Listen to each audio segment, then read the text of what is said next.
நல்லா இருக்குது, சூப்பராக இருக்குது. ஹாப்பி ராஜ் பார்த்துட்டு வரேன்.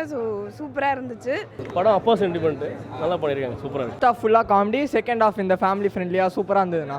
இந்த வில்லேஜ் ஸ்டோரிலாம் காமிச்சிருந்தாங்க, இந்த அப்பா சென்டிமெண்ட் அதெல்லாம் சூப்பராக இருந்தது. அவங்க அப்பா வெறுத்துட்டே இருப்பார் வாழ்க்கை ஃபுல்லாக, அது எப்படி அதை மாற்றுறாங்கன்றது தான் படமே.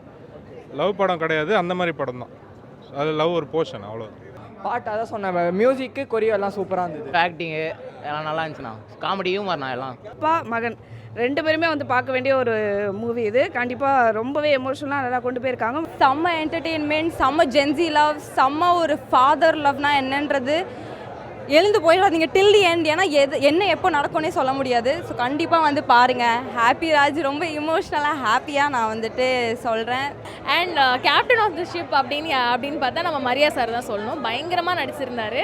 எப்பயும் போல் ஒரு அப்பானா இப்படி தான் இருக்கணும் அப்படின்றத ரொம்ப அழகாக காட்டியிருந்தாங்க. Must watch. நீங்கள் ஃபேமிலி கூட பார்க்கக்கூடிய ஒரு படமாக இருக்குது. நான் எதுவுமே எக்ஸ்பெக்ட் பண்ணி வரல, ஆனால் எதிர்பார்த்ததை விட நல்லா தான் இருக்குது. செகண்ட் ஹாஃப்லாம் ரொம்ப நல்லா இருக்குது. ஹாப்பி ராஜ் பார்த்துட்டு வரேண்ணா, சூப்பராக இருந்தது. எல்லாமே வந்து ஜிவி பிரகாஷ் செமையாக நடிச்சிருக்காரு. அது படமே ஃபுல்லாகவே ஒரு மாதிரி ஃபர்ஸ்ட் பார்ட் ஃபுல்லாகவே ஃபன்னாக இருந்தது, செகண்ட் பார்ட் ஃபுல்லாகவே எமோஷனலாக செமையாக இருந்ததுண்ணா.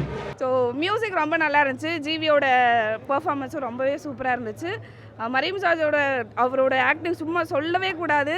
ஸோ நிறைய இடத்துல வந்து அழ வைக்குது, நிறைய இடத்துல அவரை வந்து அவர் நடிக்கிறாரு அப்படின்னு பார்க்க முடியாது. நம்மளோட அப்பாவே வந்து ஸ்க்ரீனில் பார்க்கலாம் அப்படின்ற மாதிரியான ஒரு கேரக்டர் தான் பண்ணியிருக்காரு. ரொம்பவே சூப்பராக இருந்துச்சு. ஃபேமிலி ஓரியன்டாகவும் ஒரு அப்பா பையனுக்கான பாண்டிங்கான சப்ஜெக்டாக பண்ணியிருக்காங்க. ஒரு சின்ன வயசுலேருந்தே பாதிக்கப்பட்ட ஒரு அப்பாவோட வலியோ ஒரு பையனோட வலியோ நல்லா கடத்தியிருக்காங்க. உண்மையை சொல்ல போனால் இது ஒரு ஃபீல் குட் படமாக இருக்குது. ஒரு மனிதனோட தோற்றத்தை வச்சு அவனை வந்து நம்ம எடை போடக்கூடாதுங்கிறது ரொம்ப சிறப்பாக சொல்லியிருக்காங்க. இது ஃபுல் அண்ட் ஃபுல் ஃபன்னாக இருக்கும். ஃபேமிலி பார்க்க வேண்டிய படம் வந்து என்டர்டைன்மெண்ட் பயங்கரமாக இருக்கும். ஹாப்பி படம். எல்லாம் வந்து கம்பல்சரி தியேட்டரில் பாருங்கள் ஃபேமிலியோட. எப்படியே ஆடினே இருப்போம். ஜிவி பிரகாஷ் சாருக்கு ஒரு கண்டிப்பான ஒரு கம்பேக்காக இருக்கும். இது வந்துட்டு ரீலோடடுன்றாங்க. கண்டிப்பாக சூப்பராக இருந்துச்சு. ஃபுல்லாக ஃபீல் குட் மூவி. எப்படின்னா வந்துட்டு ஜிவி பிரகாஷோட அப்பா தான் ஃபுல் ரோலுமே பண்ணுறாரு. எல்லாத்துலேயும் அவர் தான் ஸ்கோர் பண்ணுறாரு. ஸ்டார்டிங் டு எண்ட் வரைக்கும் அவர் டிபெண்ட் பண்ணி தான் கதையே போகுது. ரொம்ப நல்லா இருந்துச்சு. பார்க்கலாம், ஃபேமிலியோடு வந்து பார்க்கலாம். அப்பாவோட கேரக்டர் சூப்பர். எல்லாம் ஜிவி சார் ஆக்டிங் சூப்பர். எல்லாரோட ஆக்டிங் நல்லா தான் இருந்தது. அப்புறம் அப்பாஸோடைய ரீஎன்ட்ரி சூப்பராக இருந்தது.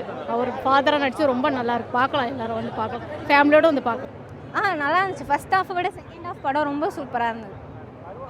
ஆக்சுவலி ஃப்ரெண்ட்ஸோடு வந்து பார்க்கலாம் தாராளமாக. ரொம்ப நாள் கழிச்சு ஒரு சிரிச்சுட்டே இருக்க மாதிரி ஃபேமிலியோட ஃப்ரெண்ட்ஸோடு வந்து ஜாலியாக என்ஜாய் பண்ணி பார்க்கலாம்.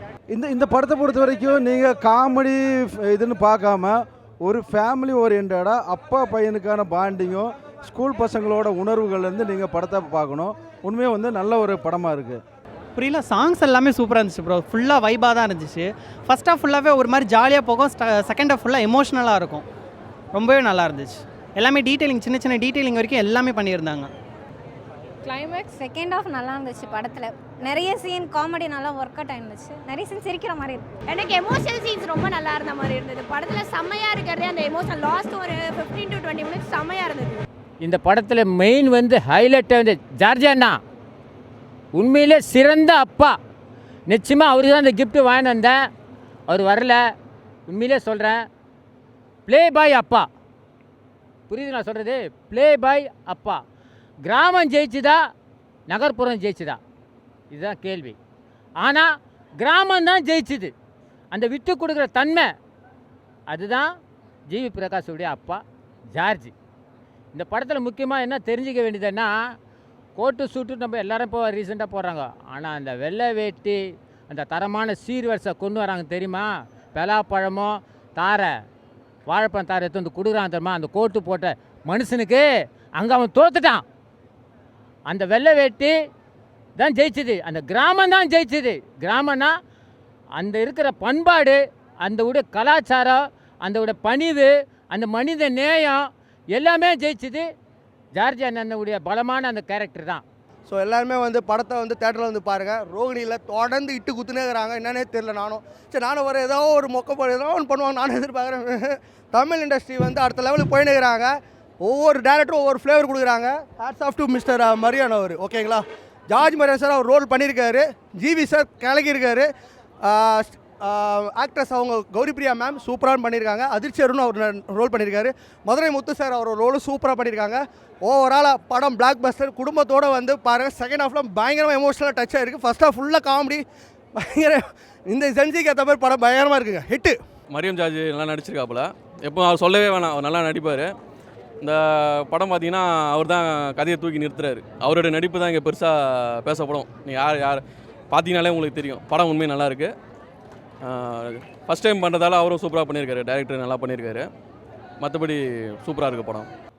அப்பா மகனுக்கு சென்டிமெண்ட்டில் அப்பாவுடைய கதை தாங்க, கதாநாயகரோட கதையே கிடையாதுங்க. அவங்க அம்மா ப்ளே பாய் கேளுங்க. இப்போ யாரும் இல்லை அந்த கேர்ளு. புரியுது? அப்பா அம்மா யாருமே ப்ளே பாயும் இல்லை, ப்ளே கேர்ளும் இல்லை. கரெக்டுங்களா?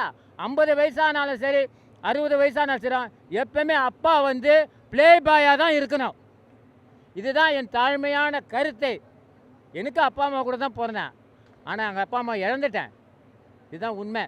நிச்சயமாக இந்த வெற்றி காரணம் வந்து ஜார்ஜி தான். இந்த படத்துக்கு முழு பலம். அந்த டைரக்டர் கரெக்டாக திறமையாக வந்து அவர் கையாண்டு அந்த ஸ்க்ரீன் பிளே அவர்கிட்ட கொடுத்து அவர் இவ்வளோ நேர்த்தியாக வந்து இந்த 2026 கொடுத்துக்கிறாருன்னா நிச்சயமாக ஜார்ஜ் அண்ணன் ஒரு அவார்டு ஒன்று வாங்கியிருக்கிறாரு தமிழக அரசில். கண்டிப்பாக இன்னொரு 2026 ஒரு அவார்டு கண்டிப்பாக அவருக்கு இருக்குது. எழுதி வச்சுங்க. வேணும்னா சென்சார் போர்டில் டிஸ்கஸ் பண்ணி பாருங்கள் அவரோட கேரக்டரை.